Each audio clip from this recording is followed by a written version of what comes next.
Hoy es día 9 de mayo del 2025. La lectura que vamos a ver ahorita es la de los Hechos de los Apóstoles, capítulo 9, del 1 al 20. Y dice así: en aquellos días, Saulo, respirando todavía amenazas de muerte contra los discípulos del Señor, se presentó al sumo sacerdote y le pidió cartas para las sinagogas de Damasco, autorizándolo a traerse encadenado a Jerusalén a los que descubriese que pertenecían a Camino de Cristo, hombres y mujeres.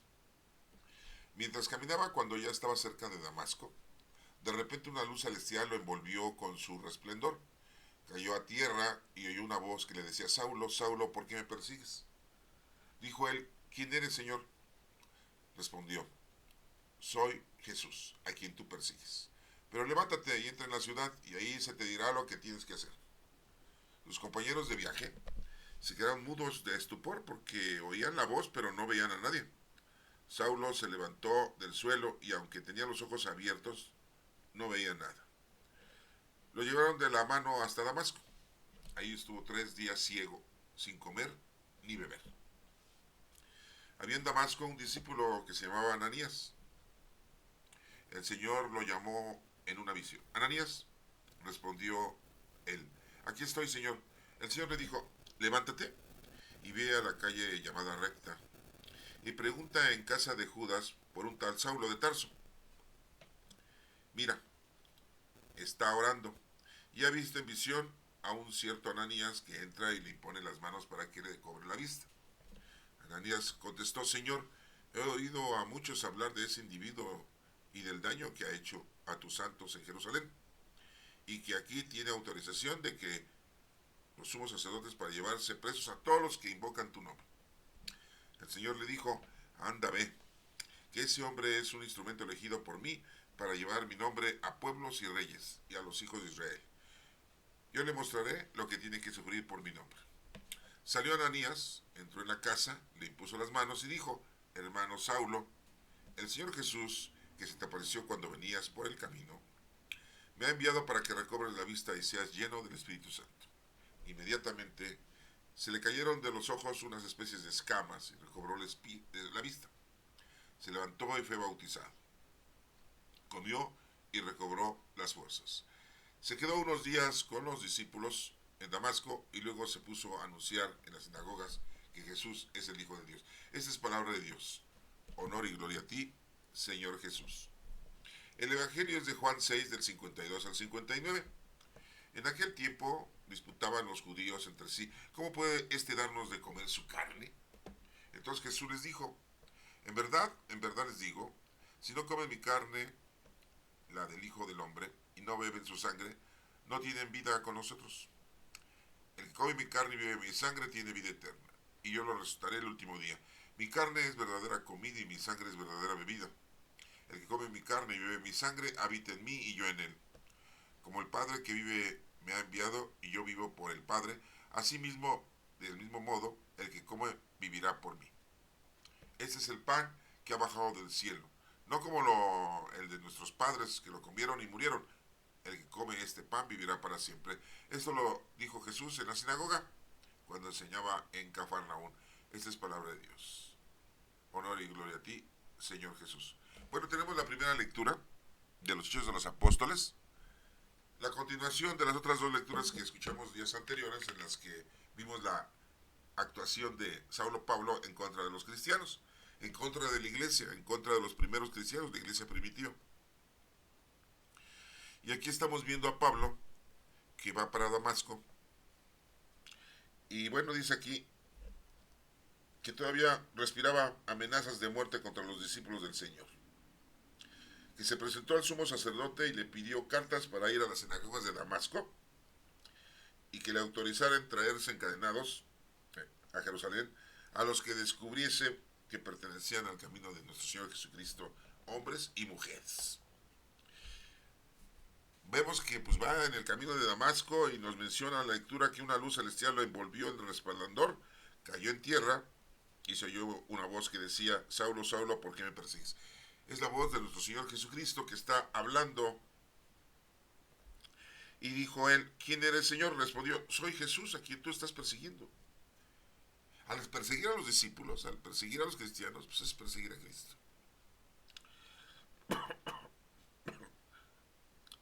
Yo soy Jesús a quien tú persigues, pero levántate, entra en la ciudad y ahí se te dirá lo que tienes que hacer. Muy claramente le da la indicación. Dice que los compañeros de viaje que andaban con él, pues se quedaron con mucho miedo, estupor, porque oían la voz pero no veían a nadie. Saulo se levantó del suelo y aunque tenía los ojos abiertos no veía nada. Lo llevaron de la mano hasta Damasco, ahí estuvo 3 días ciego sin comer ni beber. 3 días ciego sin comer ni beber. Se quedó ciego. Bueno, dice que en Damasco, ahí en Damasco había un discípulo que se llamaba Ananías, un discípulo de nuestro Señor Jesucristo, un creyente. El Señor lo llamó y le dijo en una visión, se presentó físicamente, ¿no? Una visión le dijo a Ananías, aquí estoy, Señor, contestó él. El Señor le dijo, levántate y ve a la calle llamada Recta y pregunta en la casa de Judas por un tal Saulo de Tarso. Mira, está orando. Ya visto en visión a un cierto Ananías que entra y le impone las manos para que recobre la vista. O sea, estaba ciego, tenía miedo y sintió un temor muy grande, Saulo, y empezó a orar pidiéndole a Dios. Pues, afortunadamente era judío, afortunadamente era descendiente de fariseos, afortunadamente conocía la Sagrada Escritura, o afortunadamente conocía a nuestro Padre Dios. Y estaba orando. Y después de haber escuchado a nuestro Señor Jesucristo en el camino, pues se quedó totalmente, sí, sorprendido. Y vio él que iba a ir alguien a curarlo, que en este caso era Ananías. Ananías le contestó al Señor, Señor, he oído hablar mucho de este individuo. Ha dañado a los que están en Jerusalén. Y aquí tiene autorización ya de los sumos sacerdotes para llevarse a todos los que invocan tu nombre. Y el Señor le dijo a Ananías, anda, ve, que ese hombre es un instrumento elegido por mí para que lleve mi nombre a pueblos y reyes. Y a los hijos de Israel, fíjense, a pueblos y reyes, a toda la gente que no es judía. Por eso sabemos nosotros que Pablo pues, tiene ahí en las Sagradas Escrituras, tenemos 13 cartas. Le escribió a los romanos, a los gálatas, a los efesios, a los filipenses, a los tesalonicenses, a los colosenses, a los de Corinto. Le escribió también a sus amigos en aquel entonces, a Timoteo, a Tito y a Filimón. Bueno, son 13 cartas que escribió y bueno, pues vemos que sí cumplió, ¿no? Con lo que la encomienda que Dios le había dado, ¿no? Tenía que ir con reyes, con pueblos no judíos y también con los judíos. Bueno, dice aquí, yo le mostraré lo que tiene que sufrir por mi nombre, le dijo Dios, Jesucristo, Ananías. Salió Ananías, entonces, pues, cumple, Ananías, pues ni modo. Me está mandando mi Señor, pues ¿qué hago? Es lo que debemos de hacer también nosotros, ¿eh? Entró en la casa, le impuso las manos y dijo, hermano Saulo, el Señor Jesús, que se te apareció cuando venías por el camino, me ha enviado para que cobres la vista y seas lleno del Espíritu Santo. ¿Cómo la ven? Es una super conversión eso, ¿no? No, ya para qué. No, sí, pues, las cosas se suscitan así, ¿no? Bueno. Inmediatamente se le cayeron de los ojos unas especies de escamas, dice aquí la escritura. Recobró la vista, se levantó y fue bautizado. Lo primero fue bautizado con agua, ¿no? Que era el principio. Nosotros le decimos sacramento. Sí, es un primer sacramento, el bautismo. Bueno. Comió y recobró las fuerzas. 3 días sin comer. Se quedó unos días con los discípulos de Damasco, con gente de ahí, ¿no? Yo creo que, pues no sé, le han de haber dado miedo, ¿no? Este cuate como que es un infiltrado, nos está engañando, está actuando, está fingiendo. Bueno, para luego agarrarnos a todos y meternos a la cárcel. Bueno, y luego se puso a anunciar en las sinagogas que Jesús era el Hijo de Dios. Fíjense nada más. Se puso a anunciar que Jesús es el Hijo de Dios. Yo les había dicho a ustedes que, bueno, pues Saulo Pablo no conoció a nuestro Señor Jesucristo en vida. No tenía conocimiento de la doctrina de Cristo que les enseñó a sus discípulos, ¿no? Y a todos los apóstoles. Lo único que tenía en el conocimiento era lo que se decía en las profecías de todos los profetas, de que iba a venir el Mesías, el Hijo de Dios. Y ya después, cuando tuvo contacto con los discípulos, principalmente con Pedro, pues Pedro le platicó varias cosas, ¿no? Pero en realidad lo que siempre habla Pablo en sus cartas, siempre habla de darnos consejos, de hacer oración, de reconciliarnos, de arrepentirnos. Nos habla de la muerte de nuestro Señor Jesucristo, de la su crucifixión. Nos habla de su resurrección al tercer día. Nos habla de la ascensión, 40 días después de la resurrección de nuestro Señor Jesucristo, cuando Jesús se va al cielo. Nos habla también de la venida del Espíritu Santo. Y nos habla de todas las obras que hizo nuestro Señor Jesucristo, las que Él conoció por medio de los apóstoles, que en este caso Pedro. Pero Él nos iba a hablar de otros pasajes bíblicos que tenemos de los evangelios, pues porque Él no estuvo presente. No nos iba a hablar de la transfiguración. Pues, ¿cuándo? No nos iba a hablar de la aprehensión en el huerto de los olivos. No nos iba a hablar de cuando le sacó el demonio a uno y aventó los demonios a una conjunto de cerdos, ¿no?, que se desbocaron en el acantilado. No nos iba a hablar Pablo de la visita que hizo Jesús a la casa de Simón, el fariseo, en donde una mujer, sí, le lloró a los pies a nuestro Señor Jesucristo. No le iba a hablar de la resurrección de Lázaro. No iba a predicar nada de eso. Pablo, pues eso no lo vivió, no lo vio. Él predicaba lo que Dios le iba diciendo que tenía que predicar, que era una cosa distinta, ¿no? Son 13 cartas, las pueden leer ustedes, están en el Nuevo Testamento, léalas con calma para ver qué tantos mensajes da Pablo y qué es lo que hace Pablo para que nosotros nos acerquemos al Señor. Ese era su trabajo. Al así nosotros tenemos un trabajo de amar a Dios sobre todas las cosas y a tu prójimo, ¿no? Bueno. En el Evangelio de Juan 6, del 52 al 59, nos menciona lo siguiente. Dice que en aquel tiempo disputaban los judíos entre sí.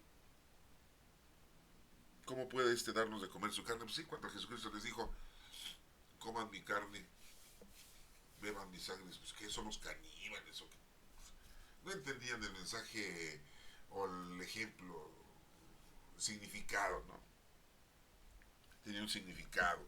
Entonces Jesús les dijo, en verdad les digo que si no comen mi carne, no comen la carne del Hijo del Hombre y no beben su sangre, no van a tener vida ustedes. Es por eso que nosotros hacemos en la Eucaristía lo mismo que Jesús dijo, hagan esto en memoria mía, o sea, se repite lo que hacemos en misa, ¿no?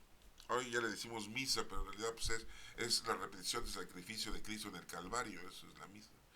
Y la misa en la actualidad pues, se divide en 5 partes. ¿Sí? Rito de entrada, liturgia de la palabra, liturgia, ¿sí?, de la comunión, la Eucaristía y el rito de salida. ¿Sí? Son las 5 partes en que se divide la Santa Misa, así le decimos, ¿no? Y es la repetición de lo que dijo Jesús y está escrito ahí en Lucas, hagan esto en memoria mía, en donde se consagra, ¿verdad?, el pan y el vino, ¿no? Por eso dice aquí, hagan esto en memoria mía. No es que nos vamos a comer a Jesús, imagínense, millones de seres humanos comiendo todavía un pedacito de la carne de Jesús, pues no inventes, no sé. Bueno, el que come mi carne y bebe mi sangre tendrá vida eterna y yo lo resucitaré el último día. También a eso de la resurrección, aguas, hermanos, sí, porque después pensamos, vamos a resucitar en este mismo planeta. No, hermano, el resucitar es estar con Dios, regresar con Dios. Venimos de Él y nos tenemos que regresar.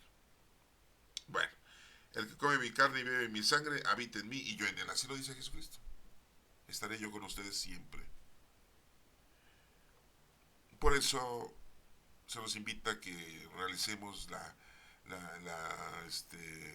Eucaristía, para que la tomemos, para que estemos en contacto con Cristo.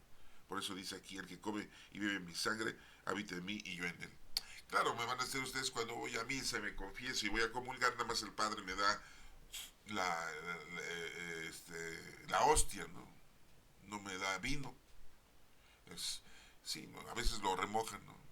Con la puntita de la hostia te lo dan, ¿no? A veces. Bueno, son maneras, formas que la iglesia institucional ha llevado a cabo. Bueno,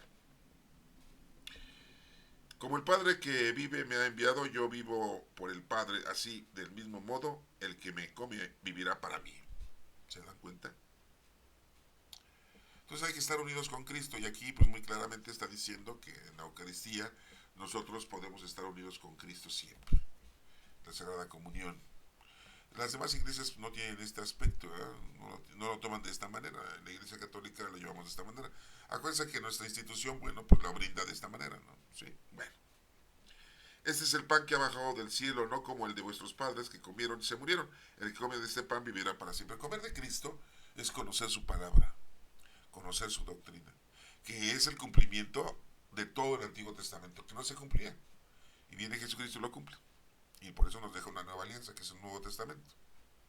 Y comer de Él es eso, comer su cuerpo y sangre es comer de su sabiduría, del conocimiento, de su doctrina, de su enseñanza. ¿Y qué más? Pues llevarlo a cabo nosotros también. Por eso dijo, yo soy el camino, la verdad y la vida. Nadie llega al Padre si no es por medio de mí. No hay otro camino, hermanos, ¿eh? No hay otro, ese es el único. ¿Sí? Y tenemos que ser buenos con las personas, ayudar a las personas, ser amables con las personas, querer a las personas, brindarles nuestro apoyo, brindarles nuestra ayuda, nuestra compañía. Sí, yo sé que a lo mejor pues no se dejan, pues sí, ya lo sé, pero hay otros que sí se dejan. Sí. Enseñarles a conocer, amar y servir a Dios es importante, ¿no? Sí, yo sé que es muy difícil, hermano, sí. Hasta en casa, ¿no? Con nuestros propios familiares, yo lo sé. Sí, eso nos lo vamos encontrando en el camino siempre, ¿no? Bueno, seguimos. Esto lo dijo Jesús en la sinagoga cuando enseñaba en Cafarnaúm. Fíjense, ahí en Cafarnaúm había una sinagoga y no está. Recuerden que Jesucristo mucho tiempo permanecía en Cafarnaúm, ya que pues pernoctaba en la casa de Simón, Pedro y de Andrés, ¿no? Ahí, en donde estaban las barcas, ¿no? Navegaban para ser pescadores, ¿no? Después iban a ser pescadores de hombres, ¿no? No crean que Jesús todos los días se iba y se regresaba a Nazaret con su mamá, ¿no? Muchos dirán, ay, abandonó a su mamá. No es que la haya abandonado. Él empezó su vida pública a los 30 años aproximadamente, ¿no? Y su madre no estaba sola, aunque era viuda, no estaba sola porque estaban sus medios hermanos. Acuérdense que los hijos de José son cuatro: Santiago, sí, Simón, José y Judas, y unas hermanas. Sí, ya crecieron, se casaron, tenían hijos, o sea, había familia, ¿no? Y recordemos que, bueno, pues también María tenía familia de parte, sí, de sus papás, ¿verdad? Tenía por ejemplo, José de Arimatea era el hermano menor del papá de María, era su tío de María, José de Arimatea, ¿sí? Quien le prestó su casa para que realizara la última cena, la institución eucarística, quien le prestó su sepultura, quien pagó para bajar el cuerpo, ¿sí? Quien lo defendía en el Sanedrín, que no tuvo mucha suerte, don José de Arimatea, al igual que su compañero Nicodemo, ¿no? Bueno, pues era un familiar de María. Pero también acuérdense que tenía la prima, la mamá de Santiago el menor y Judas Tadeo, que era la señora Cleofás, ¿sí? Otra María, pero le decían María la de Cleofás, ¿sí? Porque su esposo así le decían, Cleofás. Bueno, también, o sea, no estaba sola María cuando Jesucristo estaba predicando, eso que quede claro, ¿sí? La acompañaban ahí en el pueblo de Nazaret mientras Jesús andaba predicando. Recuerden que Santiago, pues no es Santiago, es Tiago nada más, Tiago. Nosotros decimos San, yo se los digo diciendo así porque si no, no me van a entender, ¿no? A lo mejor la gente que apenas escucha esto, pues dice, ¿de quién está hablando? ¿No? Santiago el mayor, en realidad es Tiago el mayor. Santiago el menor, en realidad es Tiago el menor. Y Judas Tadeo, le decimos Judas Tadeo porque era valiente, que eso significa que era muy entrón, ¿no? Acuérdense que los apellidos no existían en aquel entonces y toda la gente se diferenciaba según su oficio, según dónde vivían, de qué lugar venían. Como María, la de Magdala, todas las mujeres que se llamaban María ahí en Magdala pues eran magdalenas. Todos los que nacían y se llamaban Jesús ahí en Nazaret eran Jesús de Nazaret, no nada más nuestro maestro. Ahí le podían decir Jesús de Nazaret, el hijo del carpintero. ¿Se dan cuenta? No son apellidos, son forma de cómo identificarlo, porque si no, pues no identificabas, ¿no? Sí. Todo eso se los comunico yo a ustedes para que lo tengan ustedes muy presente, ¿no? Entonces, bueno, pues vivía nuestro Señor Jesucristo ahí en Cafarnaún, pernoctaba ahí en Cafarnaún bastante tiempo, ¿no? Y de ahí se dirigía a diferentes lugares para predicar y regresaba ahí, ¿sí? Bueno, no, esto para que lo tengan ustedes como nota, ¿no? Sí, porque muchas veces piensan, es que se regresaba a su casa todos los días, no. Y no es que haya abandonado a María. Nuestra Santísima Madre, así ella lo sabía, que nuestro Señor Jesucristo se estaba dedicando a predicar, a realizar el trabajo que nuestro Padre Dios nos tenía destinado a cada uno de nosotros. Que Dios te bendiga.